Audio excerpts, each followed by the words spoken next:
Assalamualaikum semuanya, kembali bersama Dapur Cita Rasa. Hari ini saya akan membuat selai nanas yang cara membuatnya beda dari yang biasanya.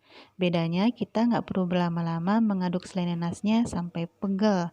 Untuk itu langsung saja lihat videonya dan ikuti langkah-langkahnya ya.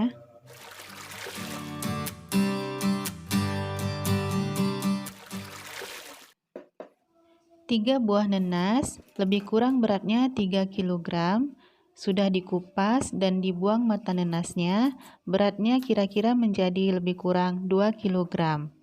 Nanasnya dipotong kecil-kecil karena mau dihaluskan dengan blender.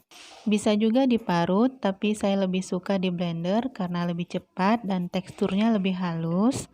Karena biasanya saya menggunakan selai nanasnya itu dimasukkan ke dalam plastik piping bag atau segitiga dan langsung disemprotkan ke adonan sebagai isian.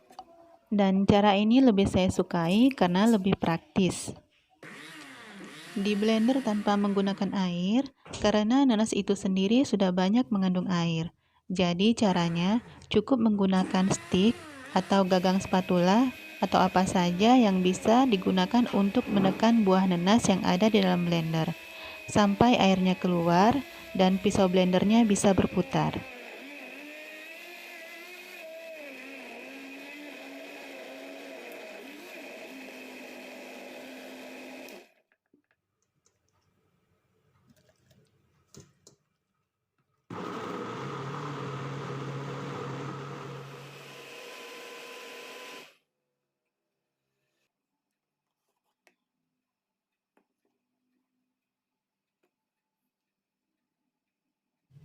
Nah, ini tekstur yang saya inginkan setelah di blender.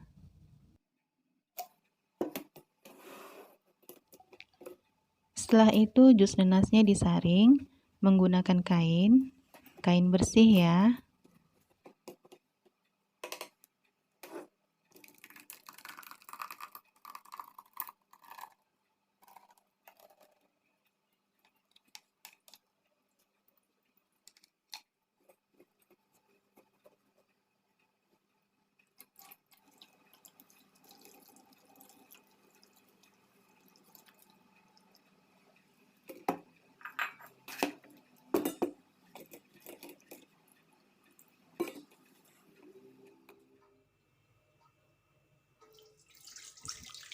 Air nanasnya dimasak dengan api yang agak besar.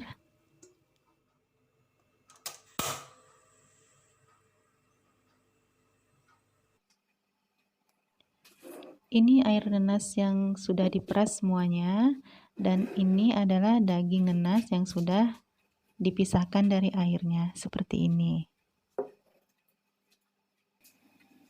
Masak semua air perasan buah nanasnya, dan di sini ketika kita memasak air nanasnya tidak perlu ditunggu, tidak perlu diaduk-aduk, biarkan dulu sampai air nanasnya menyusut menjadi setengah.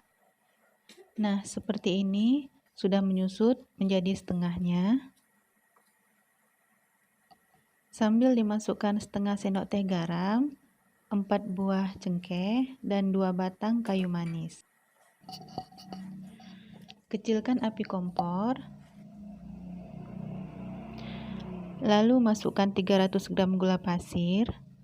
Untuk takaran gula pasirnya disesuaikan dengan ukuran manis masing-masing ya, atau sesuai selera. Aduk sampai gula benar-benar larut semuanya.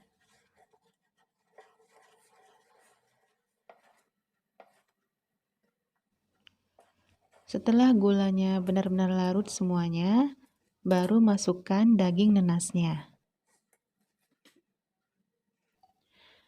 Nah, setelah daging nanasnya masuk, proses mengaduknya dimulai. Jangan ditinggal, aduk sampai airnya benar-benar menyusut. Di sini bedanya kalau kita membuat selai nanas dengan cara biasa atau dimasak semuanya bersamaan, tentunya proses mengaduknya lebih lama. Apalagi kalau nanasnya itu banyak, pasti terasa pegelnya.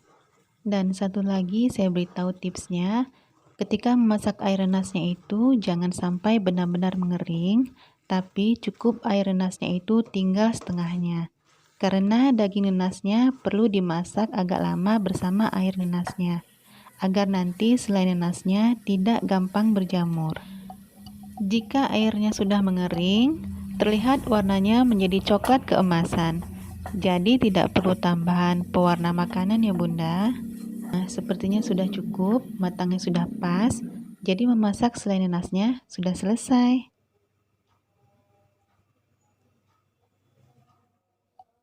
Jadi sekarang membuat selai nenasnya tidak perlu pakai pegel lagi ya Bunda. Bisa dengan cara seperti di video ini. Terima kasih, semoga bermanfaat. Wassalamualaikum.